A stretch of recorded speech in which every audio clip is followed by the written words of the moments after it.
Tell me more about them. My father used to say that the Langoliery were little creatures that lived in closets. Like elves. No!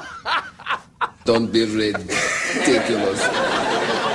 He said that all they really were was hair and teeth and fast little legs. Robin Williams? So that they could catch up with all the bad little boys no matter how quickly they scampered.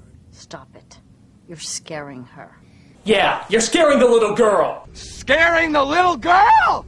So everybody realizes that they can't burn the fuel for the plane because fire doesn't work in this world. But generic McDork here believes that he might have the solution to our problem! I have the solution to our problem! They get to the plane and bring the food and beer that used to have no flavor. But it turns out in the plane, it does. Which means time works okay inside, and therefore the fuel will work as well. However, while everybody's looking at that, Balki escapes and gets himself a knife. But it's okay, the little girl is there to try and comfort him. He's scared to death. I feel so sorry for him. Mr. Toomey, please come out.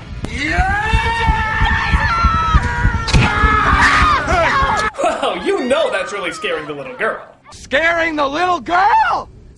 Don't you worry, love. We're gonna have you right as rain in no time flat. Listen to me. She's got internal bleeding. We don't get this blade out of her right now, damn quick, she's gonna drown in her own blood. Right as rain, darling, right as rain. She is going to drown in her own blood. Right as rain, darling, right as rain. Drown! So Dorky and the black guy go looking for a stretcher, but Balki is there waiting for him. It's okay. He's a black guy in a Stephen King film. They always turn out fine, right? He's in here! He's in here! You're one of them too, aren't you? A Langoliery. You know, it figures. This guy has survived 3 Silence of the Lambs movies, and yet it's a Stephen King flick that finally kills him off. I'm telling you, man, the black guy always dies first. Damn!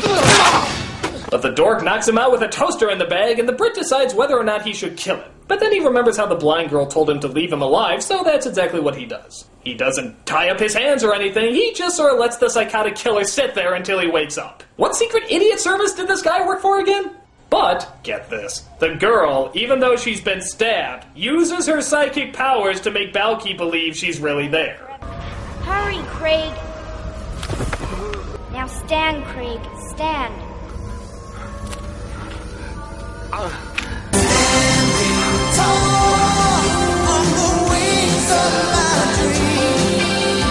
Just as they give fuel to the plane and everyone gets on board, the girl creates a false image, again with her psychic powers, and makes Balki believe that he's at the meeting he was trying to reach. You know, if she's so good at this shit, how come she didn't predict when she was gonna get stabbed?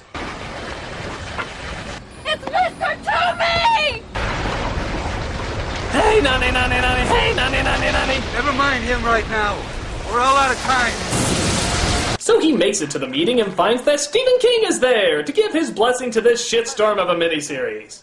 Tell us how much money you made for us. I didn't make any money for you. I didn't make any money for you. I lost money for you. And I did it deliberately. I did it deliberately. I did it deliberately. Actually, I think this is how the meeting went with Tom Holland and Stephen King after this movie was released. But that crackling noise is getting louder, and we finally figure out what's been getting closer and closer all this time. Oh, let's get ready for a letdown!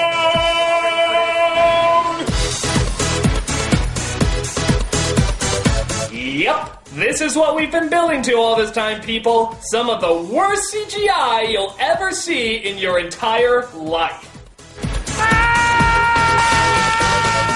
What are you screaming at? They're just overcooked meatballs. Oh god, these are making the spider from It look real. That's how bad it is, people. Come on, just add in the other Pac-Man characters and the goofiness will be complete.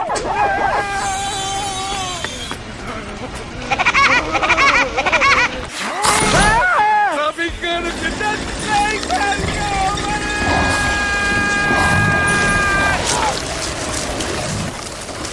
By the way, there's a black guy inside in case you want to eat him too. So as they watch the film literally crumble before their eyes, the mystery writer decides he needs one more monologue to sum up the scene. We know what happens to today when it becomes yesterday. It waits for them, the timekeepers of eternity, always following behind, cleaning up the mess in the most efficient way possible. By eating it. Well, yeah, I guess you can't argue there. It really is the most efficient way possible. Sending giant elephant turds with chainsaw teeth to eat up every half second of time.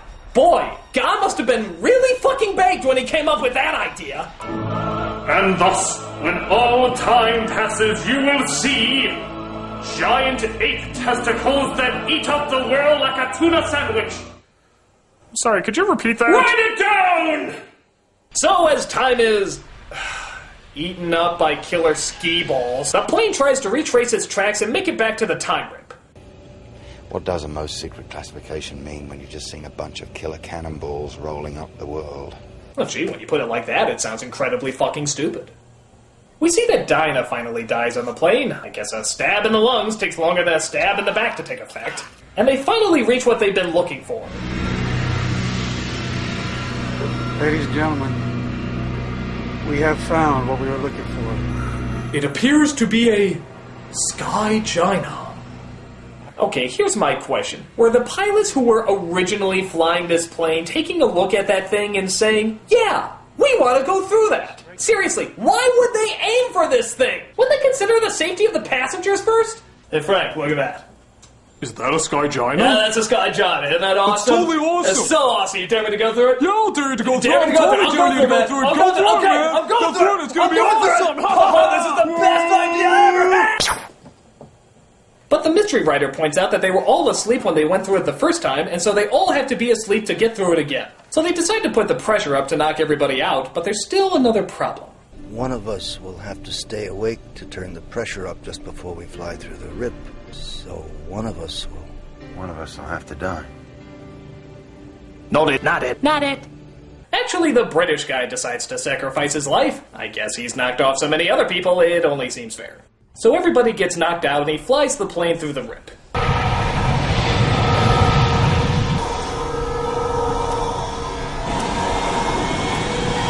just want to tell you both good luck. We're all counting on you. It's so beautiful! And of course he ultimately disappears. Why the hell his clothes, shoes, and belt don't stay behind is anybody's guess, but who cares? They made it home! But is it really home?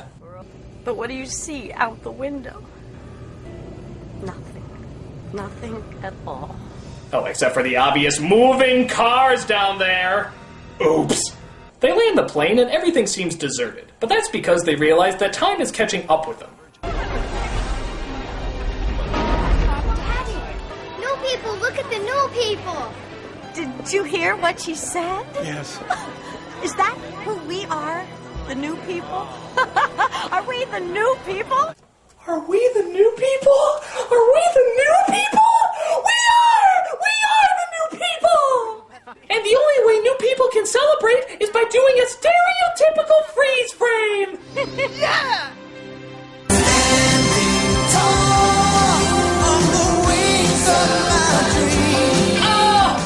Oh, God, this was stupid. I mean, to its credit, it does keep you interested enough to want to know what's going on, as most Stephen King stories do. Some of the actors are pretty good too, but there's just so many goofy performances, nonsensical logic, bad effects, and just the stupidest letdown climax that it's hard to fully take it seriously. I mean, are you really telling me that giant mutant mudballs are eating all of the past? Let's find out. What are you doing here? I'm sending you 45 minutes in the past to see if your theory's correct. Oh, do we have to? Yes, hurry! All right, keep your beard on. Hey, this is your beard too.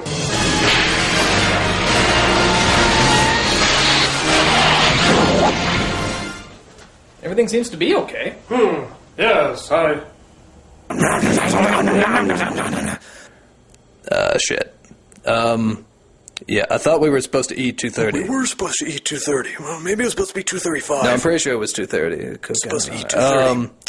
Never mind us. We're just giant floating malted milk balls here. We're nothing out of the ordinary at all. Everyday occurrence. Yeah.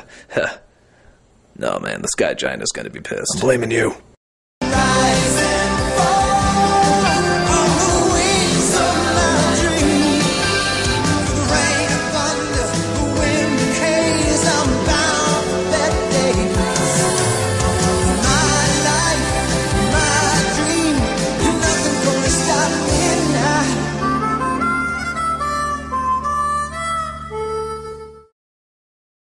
scaring the little girl! Lady!